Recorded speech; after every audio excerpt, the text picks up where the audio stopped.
Okay, we are now on page C5, and we're finally ready to begin the major theme of this entire course, and that's the principle of homeostasis. Now, many fields have individuals they refer to as the founding fathers of that discipline, and physiology does as well.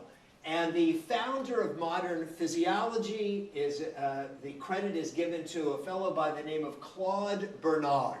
Claude Bernard was a professor of physiology at the University of Paris. And in 1860, he started writing works describing the constancy of the internal milieu, the internal environment of the body. Now, in fact, on page C4, you have a picture of happy, smiley Claude Bernard. Basically, what he started describing and observing is that the internal environment of the body seems to be maintained constant. The constancy of the internal milieu. That no matter what temperature it is outside, the internal temperature of the human body stays more or less constant at 98.6 degrees Fahrenheit, 37 degrees centigrade. No matter whether somebody is eating or hasn't eaten, the sugar level in their bloodstream stays more or less constant. The pH of their blood stays more or less constant. In fact, there was an American who went to study under the great Claude Bernard at the University of Paris named Walter B. Cannon. And Walter B. Cannon took these ideas of Claude Bernard and developed them even further. So as we wrote on page C5, Walter B. Cannon in 1929 published a book called The Wisdom of the Body, which even today is considered one of the great works in physiology, modern physiology. And it was in this Wisdom of the Body book that he wrote that he coined the phrase homeostasis. That's the first time that this word ever appears. Homeostasis literally is made up of two Greek roots, homeo meaning constant and stasis meaning state. And what Walter Cannon observed is that the conditions in the body are maintained almost constant, and what he added to Claude Bernard's idea is that what keeps these conditions or parameters of the body constant are built-in homeostatic reflexes, built-in reflexes. What is a homeostatic reflex? A homeostatic reflex is an automatic, stereotyped, and we said the word stereotype means typical, a typical response that occurs in everybody to a stimulus.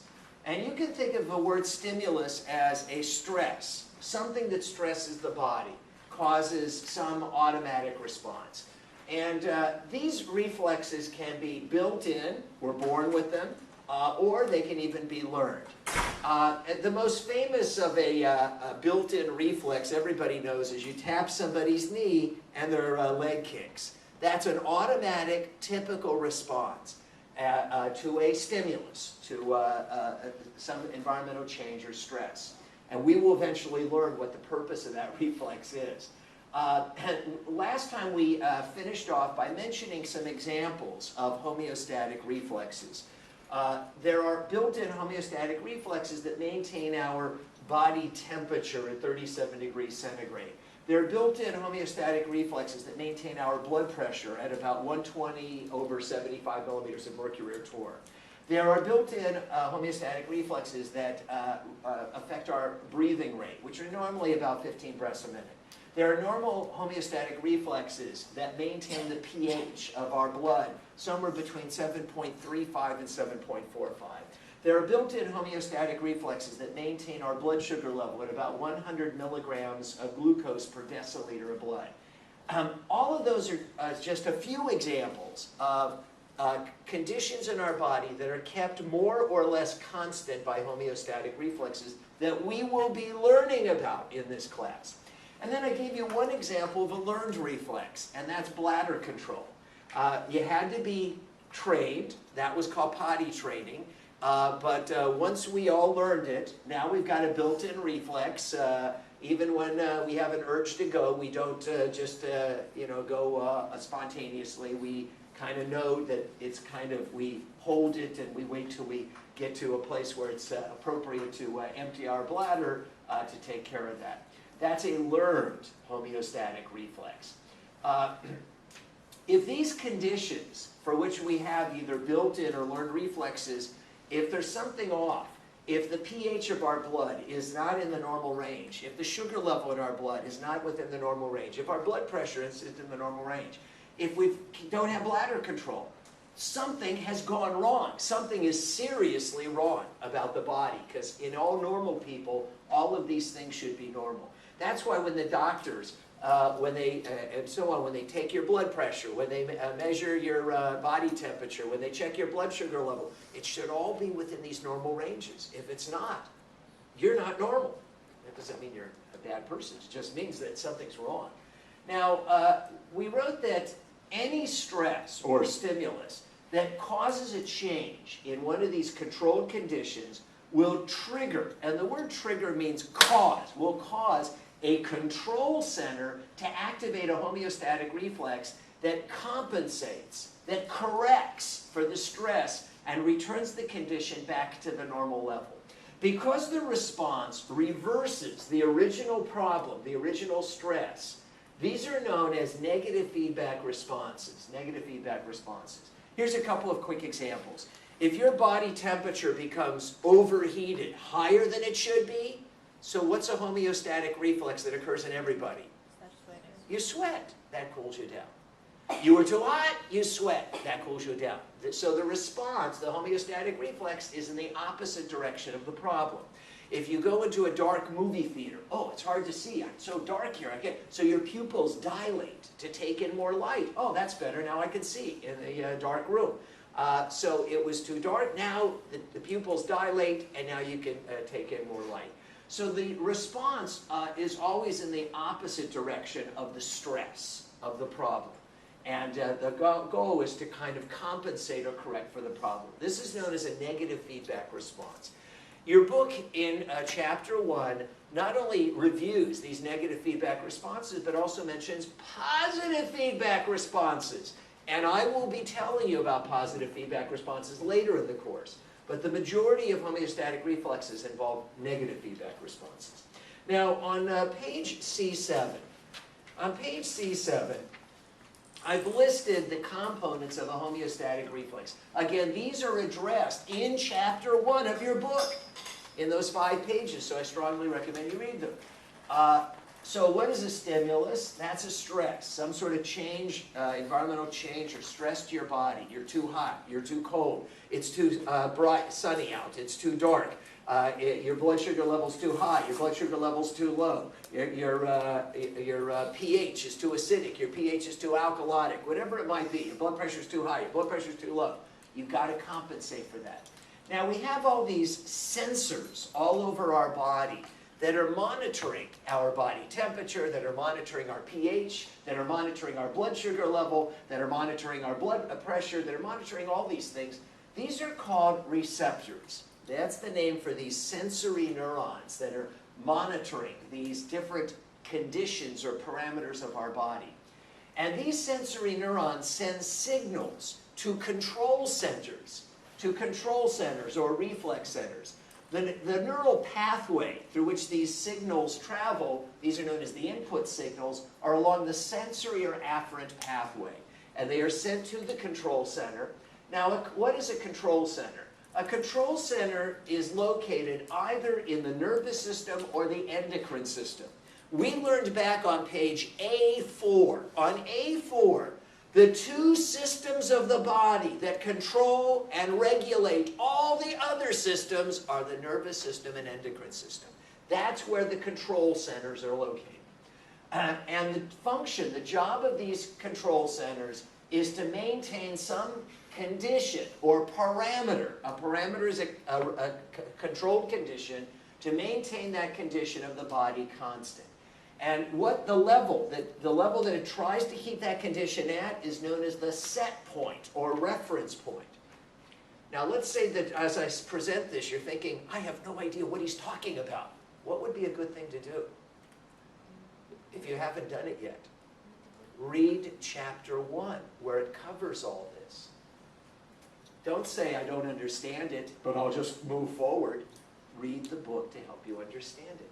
I'm not done yet. I'm going to try to explain it. All right, now, the control center, if necessary, sends an output signal along the motor or efferent pathway to what are called effectors. And the effectors, that name, that word, is the term that physiologists and the medical science uses to describe those organs of the body that compensate or correct for the problem. They affect a change, a return of the condition of the body back to the desired set point. Now, to help us understand what any of that I just said means, let's look at the previous page, C6. So on page C6, this is the way physiologists describe a homeostatic reflex.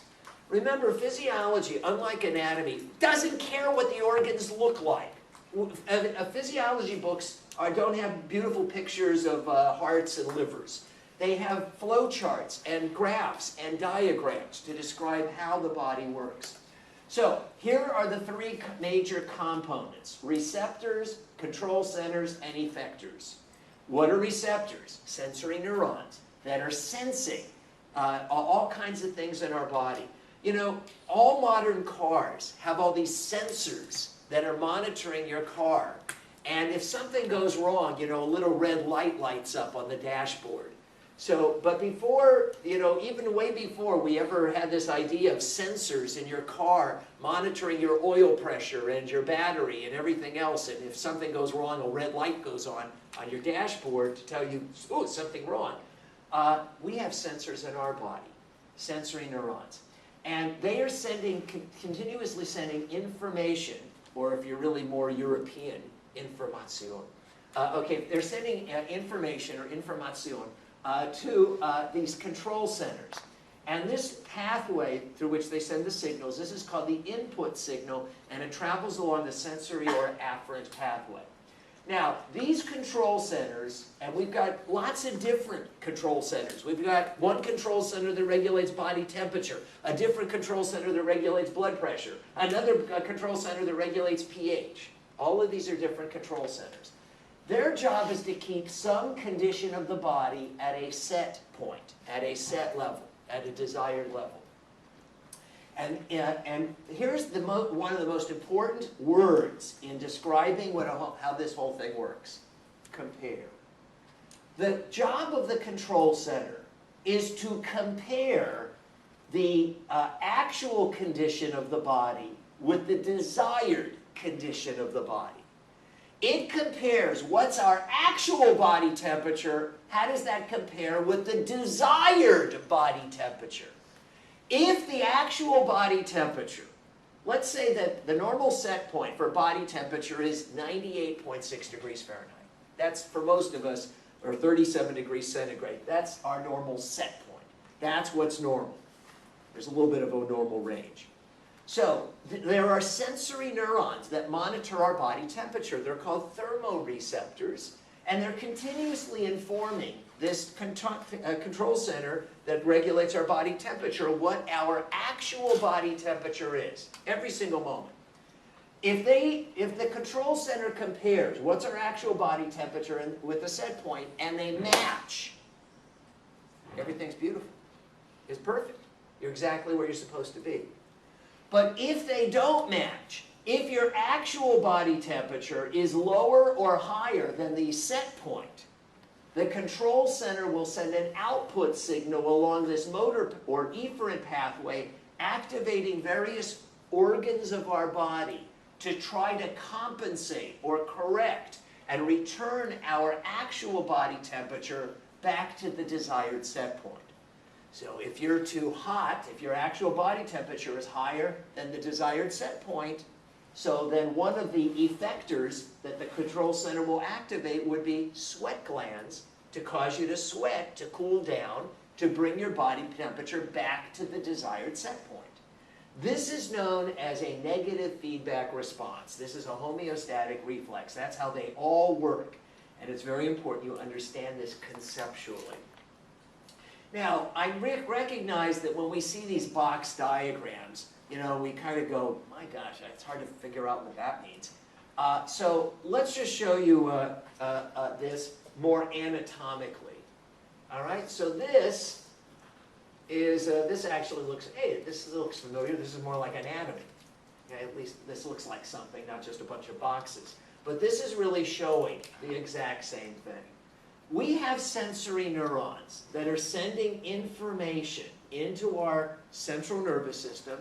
These signals travel, this input signals travel along these sensory or afferent pathways to these control centers that are mostly located in our brain.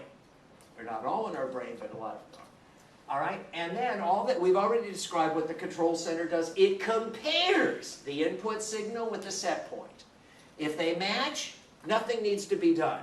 If they don't match, the control center sends an output signal along the motor or efferent pathway and activates a skeletal muscle, a heart, a sweat gland, a stomach, whatever organs it takes to return that condition of the body back to the desired set point. And incidentally, in terms of these terms, you know, sensory is also known as an afferent pathway. Motor is also known as an efferent pathway.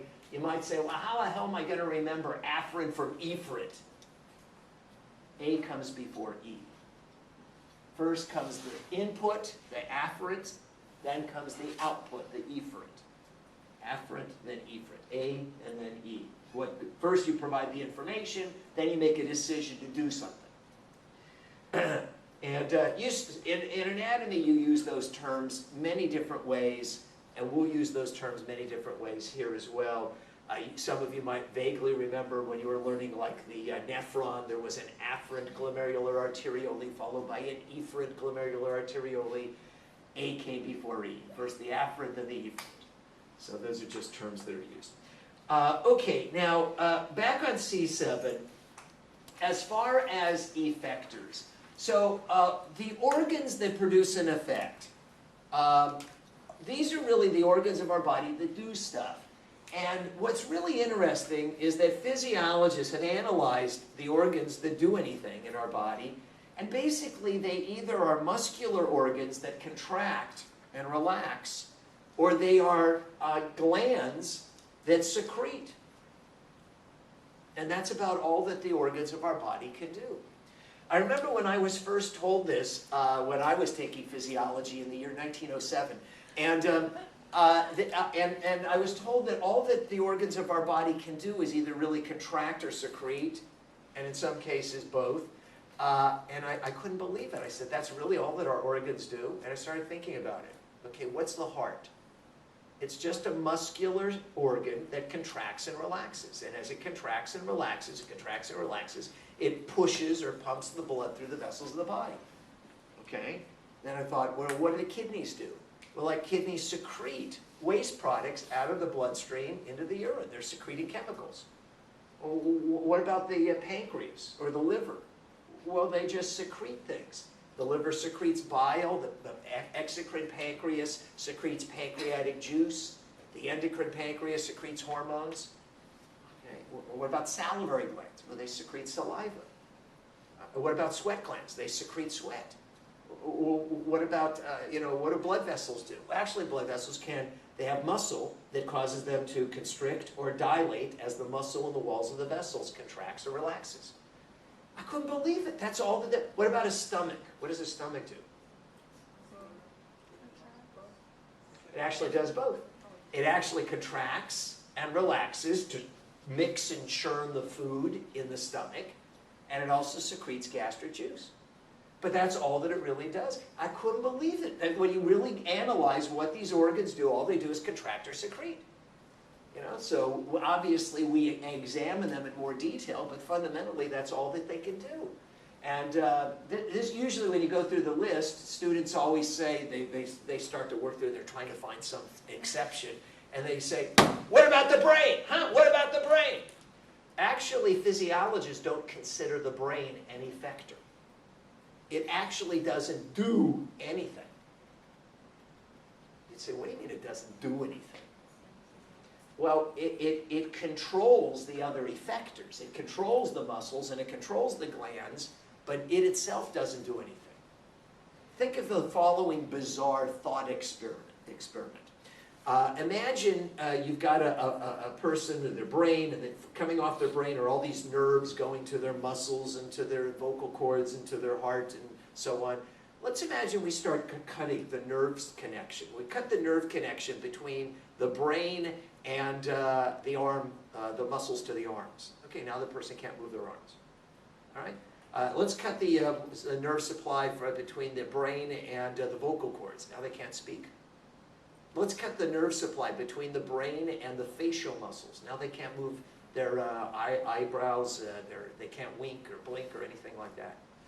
As we cut all the nerve connections between the brain and all the other effectors of the body, after we've cut all the nerves that go between the brain and all the other organs of the body, tell me, what's the brain doing? What is it? You'd say, what's thinking? Yes. How do we know? In other words, the only way we know that your brain is thinking anything is because it's connected to those other muscles and other effectors, so we can speak or move our arms or move our eyelids, our brows, we can increase salivation, we can do something. If you cut the nerve supply to those organs that do something, that actually have an effect by contracting or secreting, the brain could be thinking magnificent thoughts, but it has no way of physically manifesting it so that we know what it's thinking.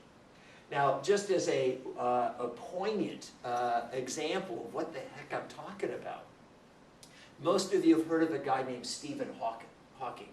So Stephen Hawking is an astrophysicist, and he's probably now as famous for this guy who's basically in this motorized wheelchair, who can't move at all.